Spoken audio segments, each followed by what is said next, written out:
માણાવદરમાં ગણેશ ચતુર્થીના પાવન દિવસે મોટી સંખ્યામાં ગૌરી નંદન ગણેશ ધામધૂમથી બિરાજમાન થયા। શ્રદ્ધાળુઓએ બેન્ડ વાજાની સુરાવલી તેમજ અબીર ગુલાલ છાંટીને વાજતે ગાજતે બાપાના સામૈયા કર્યા। અનેક શ્રદ્ધાળુઓએ ઘરે ઘરે પણ ગણપતિ બાપાની સ્થાપના કરી છે।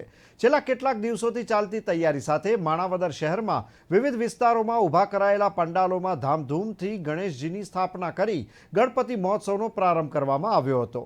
માણાવદરમાં રસાલા લાઇન યુવક મંડળ દ્વારા ગણેશજીની સ્થાપના કરવામાં આવી હતી અને ઢોલના ધબકારે અને શરણાઈના સૂરો સાથે વાજતે ગાજતે ગણેશજીને લઈ આવ્યા હતા। કરી રહ્યા છે તો અમે આજ રોજ આશા એજન્સીએથી રસાલા લેનમાં ગણપતિ ઉત્સવ વાજતે ગાજતે લઈ આવ્યા છીએ અને અત્યારે ગણપતિ ઉત્સવની ફૂલ તૈયારીઓ સાથે અમે બધા મોજ મજા કરીને ગણપતિ પૂજા કરી રહ્યા છીએ।